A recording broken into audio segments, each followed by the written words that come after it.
तो जैसा कि हमने बात करी थी रोल ऑफ लाइट के बारे में कि रोल ऑफ लाइट में हमने बात करी थी कि उसका इम्पोर्टेंस क्या है, कैसे वो हमारे पास फोटोसिंथेसिस में अपना रोल प्ले कर रहा है। अभी हम अगला बात करेंगे रोल ऑफ कार्बन डाइऑक्साइड के बारे में कि कार्बन डाइऑक्साइड किस तरीके से फोटोसिंथेसिस में रोल प्ले करती है। तो इसका पहला पॉइंट मैंने लिखा है कि कार्बन सोर्स है, it acts as a carbon source. अच्छा, एक और चीज़ मैं यहाँ पे बताता चलूँ आप लोगों को, वो ये है कि इन पॉइंट्स को वीडियो पॉज करके बार बार लिखने की कोशिश ना करें, टाइम वेस्टेज है टोटली। क्या करना है आपको कि आप जस्ट डिस्क्रिप्शन लिंक में इसका मैंने पीडीएफ दिया हुआ है, वहाँ से जाके जस्ट इसको डाउनलोड करें और अपना टाइम सेव करें। ठीक है, टाइम सेव करें। तो यहाँ पे मैंने सब कुछ बताया हुआ है, तो इतना कोई आप लोगों को हार्ड एंड फास्ट रूल नहीं है, आसानी से आपको समझ आ सकता है। बस मेन चीज़ है कि आप मेरी वीडियो को गौर से सुने। तो पहला पॉइंट है कि कार्बन सोर्स है। कार्बन सोर्स से मुराद है कि हमारे पास जो ऑर्गेनिक कंपाउंड्स है, जस्ट लाइक ग्लूकोज। ग्लूकोज में कार्बन और हाइड्रोजन हमने बात करी ऑर्गेनिक की। अगर आपको डेफिनेशन भी मालूम हो, सेकंड ईयर स्टूडेंट के हो, तो ऑर्गेनिक कंपाउंड वो compound which are containing carbon and hydrogen. तो वो मेरे पास क्या है, देखो, ऑर्गेनिक से मुराद क्या है, जिसमें कार्बन और हाइड्रोजन दोनों मौजूद हों, तो वो मेरे पास ऑर्गेनिक कंपाउंड होते हैं। ये कार्बन डाइऑक्साइड का रोल क्या है कि it acts as a carbon source to make organic compounds. ठीक है, ऑर्गेनिक कंपाउंड्स को बनाने में, क्योंकि ये कार्बन सोर्स है, कार्बन देगा, तो ये मेन पॉइंट है एक तरीके से इसका कि ये हेल्प आउट कर रहा है in order to prepare organic compounds. ठीक है, जब भी प्लांट को हम ऑटोट्रोफ कहते हैं। ऑटोट्रोफ क्यों कहते हैं? क्योंकि ये इन ऑर्गेनिक कंपाउंड से ऑर्गेनिक कंपाउंड बनाने की सलाहियत रखता है, जब भी हम इसको कार्बन सोर्स कहते हैं, और प्लांट को ऑटोट्रोफ कहते हैं। दूसरा पॉइंट है कि it is utilize in light independent reaction, यानी कि डार्क रिएक्शन। फ़िलहाल इसको आप ज़्यादा डिटेल में मत जाएं, मैं इसकी आगे आई थिंक पार्ट 2 वीडियो आएगी, तो उसमें आपको बताऊंगा कि लाइट रिएक्शन डार्क रिएक्शन होता क्या है, और इन दोनों का एंड प्रोडक्ट खैर ग्लूकोज होता है और हमारे पास एटीपी वगैरह मिलती है।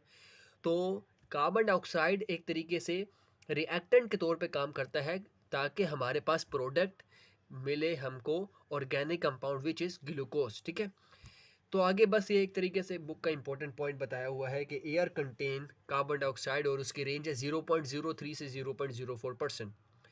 और लैंड प्लांट्स और एक्वेटिक प्लांट्स, दो डिवीज़न है प्लांट्स की, और इसमें हमने ये बात करी हुई है कि कार्बन डाइऑक्साइड लैंड प्लांट्स कैसे लेते हैं। तो ये एटमॉस्फेरिक ऑक्सीजन में मौजूद जितनी कार्बन डाइऑक्साइड होती है उसमें से लेते हैं, मतलब ये वाली परसेंट वाली यहाँ से है। तो व्हाट अबाउट एक्वेटिक प्लांट्स, वो कहाँ से ये कार्बन डाइऑक्साइड लेंगे? तो इसका आंसर भी मैंने लिखा है कि डिजोल्व कार्बन डाइऑक्साइड हमारे पास मौजूद होती है, डिजोल्व कार्बोनेट्स होते हैं, बाइकार्बोनेट्स होते हैं, which are already present in water. तो वहाँ से कार्बन डाइऑक्साइड एक्सट्रैक्ट करते हैं ये वाले प्लांट्स। यूजुअली हम एक्वेटिक प्लांट्स में हमारे पास ज़्यादातर आ जाता है हाइड्रोफाइट्स, हाइड्रोफाइट्स आ जाते हैं हमारे पास। ठीक है, खैर, तो ये चीज़ है मैं आपको बताना चाह रहा था। अब नेक्स्ट टॉपिक हमारे पास आएगा रोल ऑफ पिगमेंट्स। ये थोड़ा लेंदी टॉपिक है, मैंने इसके काफ़ी इंपॉर्टेंट पॉइंट्स लिख लिए ताकि आप लोगों को आसानी से समझ में आ सके। तो पिगमेंट होता क्या है? देखिए, मैंने यहाँ पे लिखा है कि pigment is a substance that absorb light energy. Pigment क्या है? वो सब्सटेंस जो कि लाइट एनर्जी का रिसेप्टर है एक तरीके से। ठीक है, और पिगमेंट्स भी आगे हमारे पास दो तरह के टाइप्स में है, ये आगे मैंने लिखा हुआ है, क्लोरोफिल है, दूसरा मैंने लिखा हुआ है कैरोटिनोइड्स। खैर, तो शुरू में इंट्रोडक्शन पढ़ लेते हैं कि ये बताया गया कि पिगमेंट्स क्या होते हैं? A substance that absorb light energy. वो सब्सटेंस जो कि लाइट एनर्जी को ले। फर्स्ट स्टेप क्या है कि एनर्जी आए, लाइट एनर्जी फॉल करे ऑन द लीफ। ठीक है, बैकग्राउंड में म्यूजिक भी आप लोग सुन रहे होंगे। नंबर 2 पॉइंट है all wavelength that are absorb by pigments are disappeared, only those wavelength are showed by pigments which are reflected back. तो इसका मतलब ये हुआ दूसरे पॉइंट के मुताबिक, ये जो ब्लू कलर है, लाइट पड़ रही है, ये जो ब्लू कलर है, इसका मतलब है कि जो पिगमेंट मुझे दिख रहा है वो रिफ्लेक्टेड बैक हुआ है ऑलरेडी। यानी कि जो ब्लू कलर है ये मेरे पास रिफ्लेक्टेड बैक हुआ कलर है। बकाया जितने कलर होंगे लाइट के, जो अपने कलर इसमें पड़ रहे हैं, हमने पढ़े थे विजिबल लाइट के जो कलर होते हैं, वो विप गियोर होता है, violet, indigo, blue, green, yellow, orange, red. तो इसमें ब्लू कलर रिफ्लेक्टेड बैक हो रहा है, बकाया सब के सब एब्जॉर्ब हो रहे हैं। बिल्कुल इसी तरीके से यहाँ पे दूसरा पॉइंट लिखा है कि all wavelength that are absorbed by pigments are disappeared, only those wavelength are showed by pigments which are reflected back। I hope समझ आ गया होगा। फिर आगे पिगमेंट्स का बताया कि वो कहाँ प्रेजेंट होते हैं। Pigments are present in thylakoid membrane और उसका specific part grana lamellae within chloroplast. ये आगे जबकि हमारे पास स्टेप आएंगे ना, डिटेल में इसके आएंगे, ग्लाइकोलिसिस, क्रैब साइकिल वगैरह, तो उन सब में इसको जब हम बताएंगे पूरा पिगमेंट्स वगैरह भी वहाँ पे आएगा, वो बहुत अच्छे से तरीके से आपको बताऊंगा। लाइट रिएक्शन, डार्क रिएक्शन में भी आपके पास आएंगे, तो उसमें आपको काफ़ी हेल्प आउट होगी, ठीक है। अब आगे हम बात करते हैं कि पिगमेंट्स की दो टाइप्स हैं, एक है क्लोरोफिल और एक है कैरोटिनॉइड्स, ठीक है। क्लोरोफिल यूजुअली क्या करता है कि, एक मिनट अजान हो रही है। अभी हम बात कर रहे थे पिगमेंट्स के बारे में, ठीक है। तो पिगमेंट्स की हमने टाइप से बात करी जो कि मेजरली हायर प्लांट्स में मौजूद होती है, दो तरह की, एक होती क्लोरोफिल और एक होती कैरोटिनॉइड्स, ठीक है। क्लोरोफिल हमारे पास वो पिगमेंट है, अच्छा इसकी भी फर्दर सब डिवीजन आती है, ठीक है। तो मेजरली इसकी दो क्लासेस हैं, क्लोरोफिल और कैरोटिनॉइड्स। कैरोटिनॉइड्स को हम टर्पिनोइड लिपिड्स भी कहते हैं, ठीक है, ये एक तरीके से डेरिवेटिव है। तो क्लोरोफिल हमारे पास यूजुअली इट एब्जॉर्ब VBOR, ये शॉर्ट फॉर्म में लिखा है। VBOR से मुराद है विजिबल लाइट के हैं, V से वॉयलेट, B से ब्लू, O से ऑरेंज, रेड से R से रेड, ये मेनली एब्जॉर्ब करता है। जबकि GY जो कि हमारे पास है ग्रीन और येलो, ये लीस्ट एब्जॉर्ब होते हैं, या you can say reflected back in most cases होते हैं। मेनली ये कलर हमारे पास एब्जॉर्ब होता है। जबकि कैरोटिनॉइड्स में हमारे पास क्या होता है, YORB, Y से मुराद येलो, O से ऑरेंज, R से रेड, यहाँ B से ब्लू नहीं है, यहाँ स्पेसिफिक मैंने लिख दिया, यहाँ B से ब्राउन है, यहाँ पे B से मुराद ब्लू है, ठीक है। और इसकी फिर रेंज बताई हुई कि it absorb light in blue to violet range, ठीक है। ये जस्ट क्रैमिंग पॉइंट्स है, पूछ लेते हैं MCQs में, MCAT के पास पेपर्स वगैरह में भी सब पूछ लेते हैं। तो क्लोरोफिल की फर्दर हमने बात करी, दो तरह के टाइप्स हैं, ये शॉर्ट फॉर्म में मैंने लिखा CHL, इससे मुराद क्लोरोफिल है, क्लोरोफिल A, क्लोरोफिल B, ठीक है। क्लोरोफिल A का कलर क्या होता है, ब्लूइश ग्रीन पिगमेंट, ठीक है।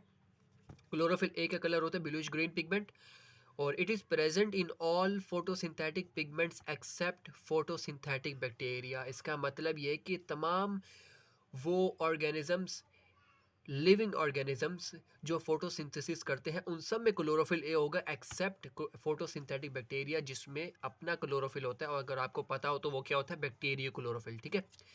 फिर क्लोरोफिल A का ये मोलिकुलर फार्मूला है, ये इसको भी आप याद कर लीजिएगा, ये भी आई थिंक पूछा हुआ है पास्ट पेपर में कहीं पे, कि हमारे पास क्लोरोफिल A का मोलिकुलर फार्मूला है, क्लोरोफिल B का मोलिकुलर फार्मूला, ये एक तरीके से याद कर लीजिएगा। क्लोरोफिल B ये ब्लूइश ग्रीन पिगमेंट है, तो ये येलोइश ग्रीन पिगमेंट है, ठीक है। और chlorophyll B it is present in all photosynthetic pigment except photosynthetic bacteria, यहाँ पे भी यही है, बट ये एक तरीके से इसमें ब्राउन या रेड एल्गी और फोटोसिंथेटिक बैक्टीरिया, इन दोनों में क्लोरोफिल B मौजूद नहीं होता।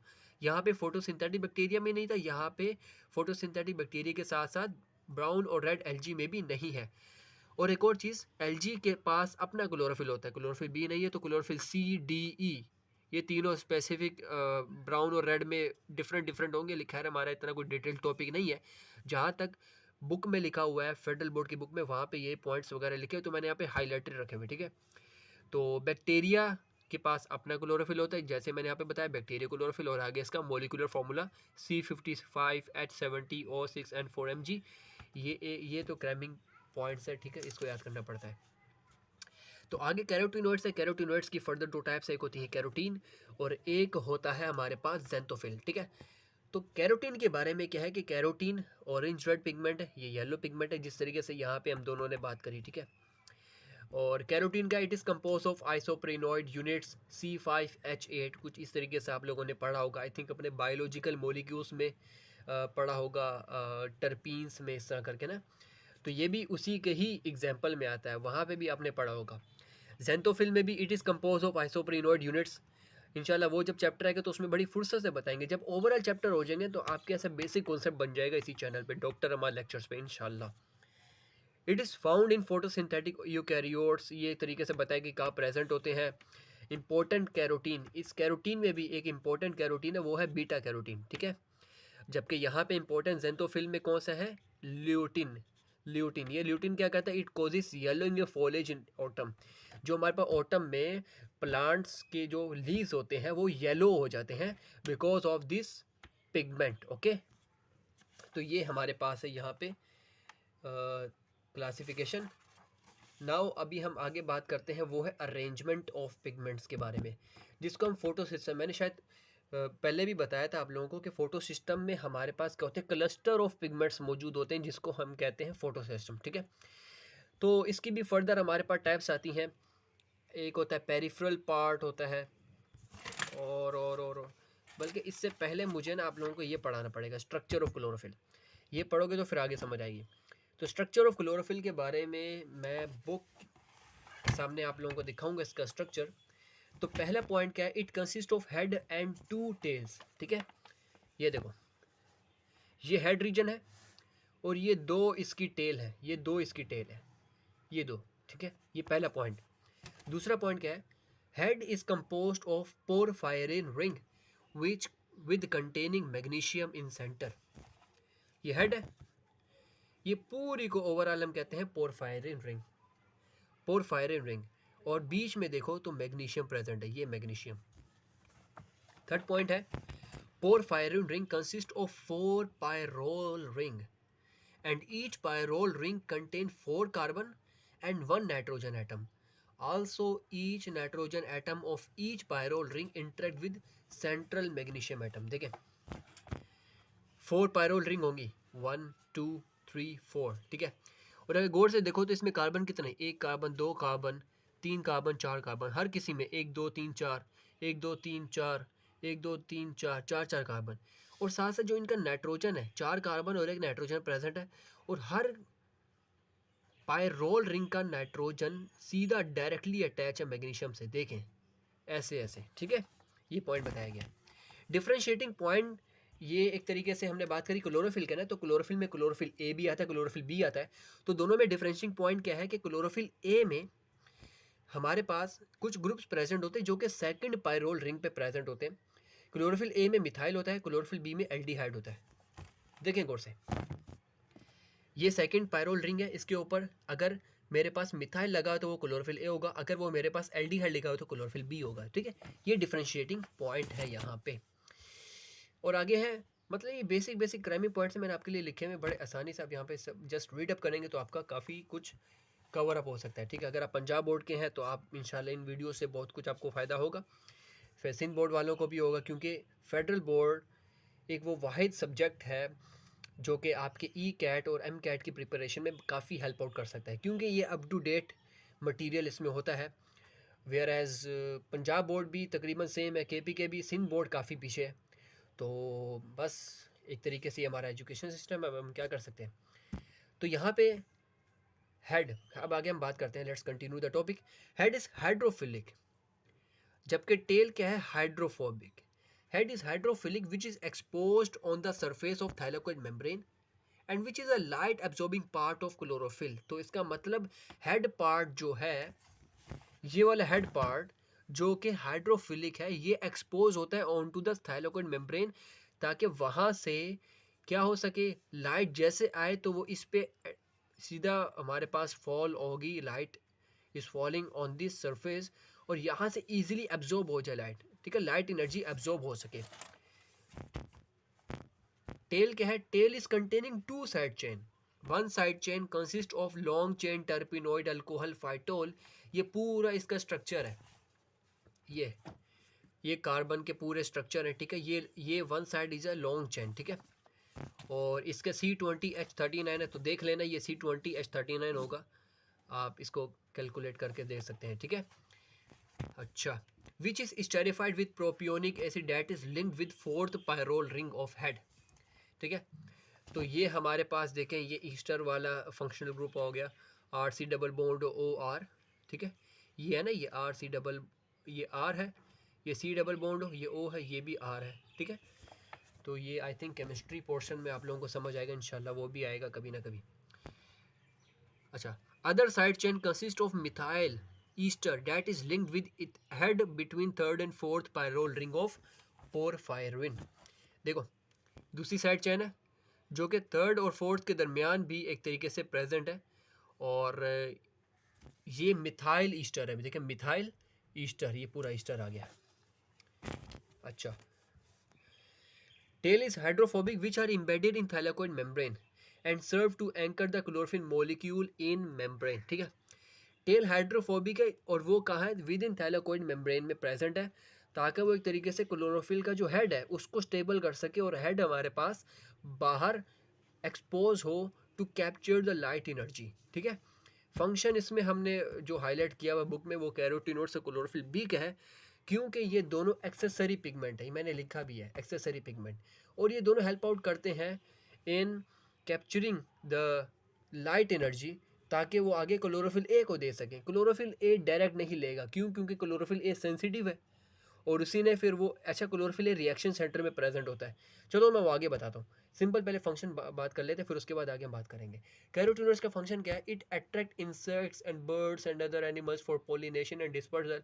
आई होप सो कि ये पोलिनेशन वाले मैकेनिज्म में जो हमने पढ़ा है, सेल्फ पोलिनेशन और क्रॉस पोलिनेशन, तो उसमें ये आप लोगों को समझ आ जाएगा कि कैरोटीनोइड्स एक तरीके से हेल्प आउट करता है कि जो हमारे पास होते हैं ना, स्मेल होती है और यू कैन से सेंटर में नेक्टर होता है, तो उन सब में कैरोटीनोइड्स का बहुत बड़ा रोल होता है। Chlorophyll b help to absorb light energy then transfer it to chlorophyll a. आप समझ आई?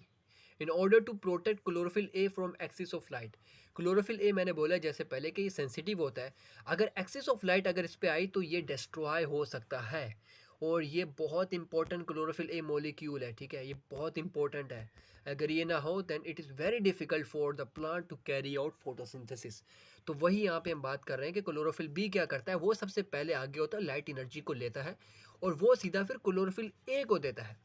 क्लोरोफिल बी आगे होकर क्लोरोफिल ए को देता है, ताकि अगर कोई एक्सिस ऑफ लाइट आ रही है तो ये इसको खुद डील कर ले, और जितनी एनर्जी और ज़्यादा एनर्जी और कम वेवलेंथ वाली लाइट इसको चाहिए होती है, जाहिर सी बात है ज़्यादा एनर्जी वाली होगी तो of course it will help a lot in doing chemiosmosis process. ठीक है, तो ये एक तरीके से कैरोटीनोइड से क्लोरोफिल बी का फंक्शन है। अब आगे हम बात करते हैं, वो है एब्जॉर्प्शन स्पेक्ट्रम के बारे में। एब्जॉर्प्शन स्पेक्ट्रम ऑफ लाइट, या एब्जॉर्प्शन स्पेक्ट्रम नाम से पता चल रहा है एब्जॉर्प्शन ऑफ डिफरेंट वेवलेंथ्स। ठीक है, कि वो कैसे पार्टिकुलर पिगमेंट पे एक्ट होंगी और पिगमेंट उसको कैप्चर करेगा। आई होप सो कि आपको लोगों को समझ आ रहा होगा। तो एब्जॉर्प्शन स्पेक्ट्रम क्या है? Absorption spectrum of different colour bye particular pigment can be determined by the help of spectrophotometer. Spectrophotometer वो एक तरीके से इस तरह करके ग्राफ होगा, बुक में भी बना होगा, देखा होगा, तो वो मैं दिखा भी देता हूँ अगर इसमें मौजूद है।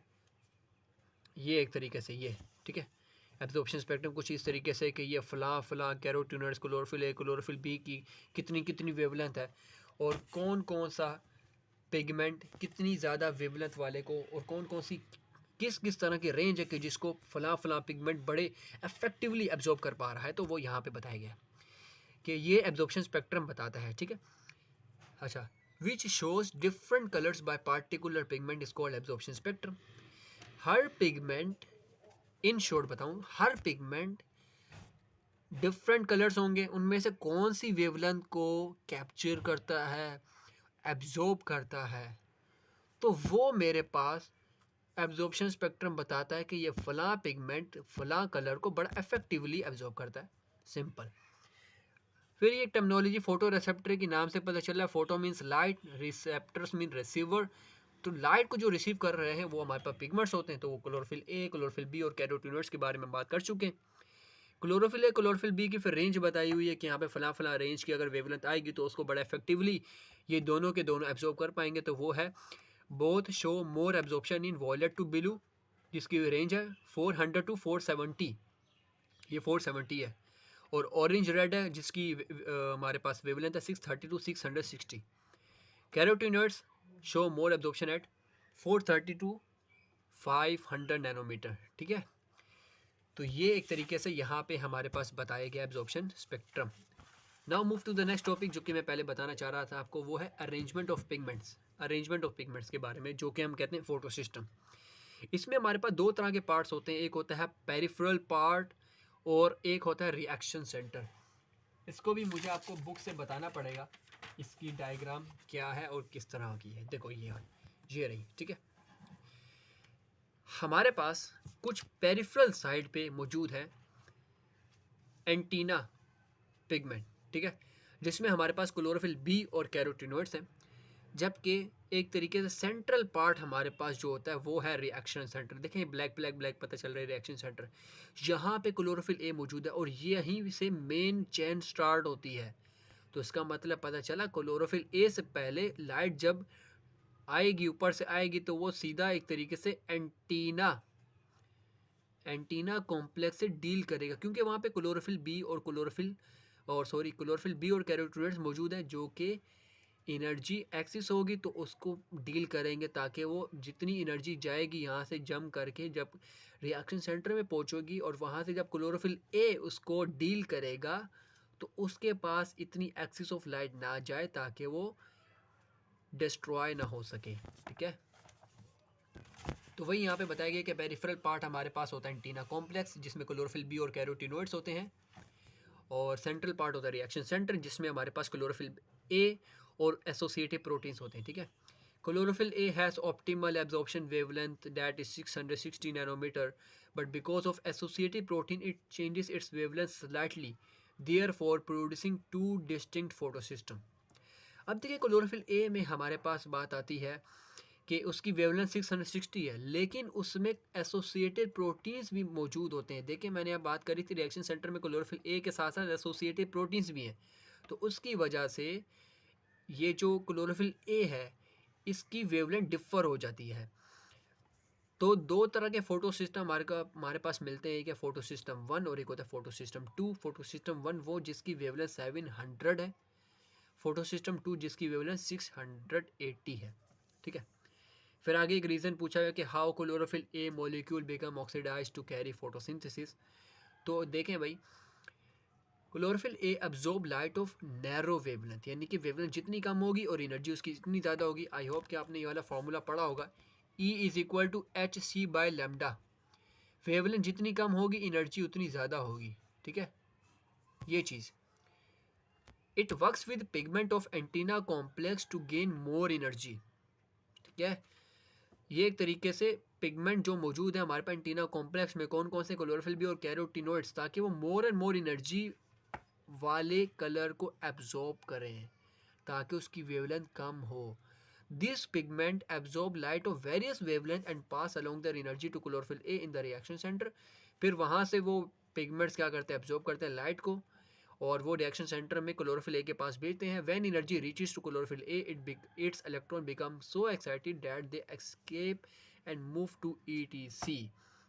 जब क्लोरोफिल ए के पास आए, हमने बात करी कि वो पिगमेंट्स क्लोरोफिल बी और कैरोटीनॉइड्स क्या करेंगे कि वो जिसकी एनर्जी ज़्यादा होगी उसको लेकर आएंगे। तो वो एनर्जी इतनी ज़्यादा होती है, जब क्लोरोफिल ए के पास आया तो एनर्जी उसकी इतनी ज़्यादा थी और वेवलेंथ उसकी इतनी कम थी कि उसने एक इलेक्ट्रॉन को एक्साइट करवाया, कि जिसके नतीजे में वो इलेक्ट्रॉन एक्साइट हुआ and then it participated into electron transport chain.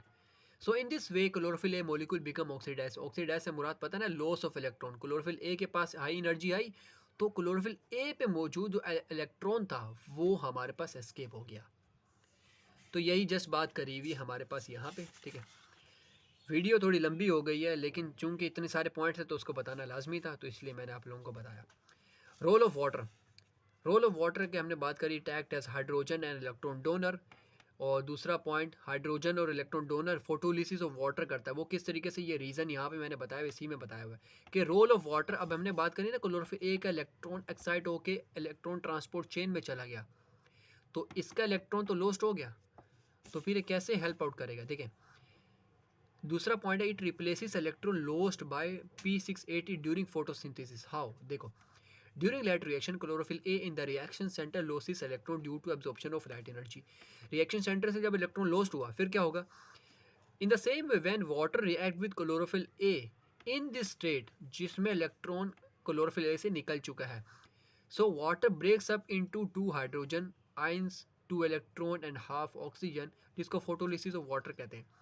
In this way electron release from water, ये वाला, are use to reduce the oxidise chlorophyll a molecule के पास वो इलेक्ट्रॉन आ जाएगा, so that so that it can absorb light energy again in the next cycle.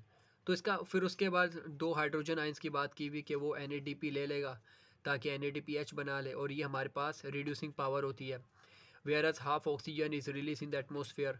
ठीक है, तो ये तमाम चीज़ था रोल ऑफ वाटर के बारे में। आई होप कि आप लोगों को इन तमाम टॉपिक्स के बारे में समझ आएगा। अच्छा, रोल ऑफ वाटर में भी एंड पे एक तरीके से एक्सपेरिमेंट दिया हुआ है, आई थिंक वैन नील एक साइंटिस्ट है जिसने दिया, वो मैं कहूँगा आप बुक से पढ़ें। उसमें बस ये बताया हुआ है कि वाटर जो है हमारे पास, वो it acts as a source of hydrogen, और वो रिलीज़ करता है ऑक्सीजन। वाटर से ही ऑक्सीजन रिलीज़ होती है ना, जो यहाँ पे बताया गया है। बस ये एक तरीके से एक्सपेरिमेंट में करके बताया था। या हो सके तो मैं उसको नेक्स्ट वीडियो में पहले उसको डिस्कस कर दूंगा, लेटर रिएक्शन डार्क रिएक्शन समझाने से पहले। So thank you so much guys, मिलते हैं नेक्स्ट पार्ट में, पार्ट 2 में। तब तक के लिए बेस्ट ऑफ लक, एंड जाते जाते चैनल को सब्सक्राइब करना मत भूलिएगा। Thank you so much.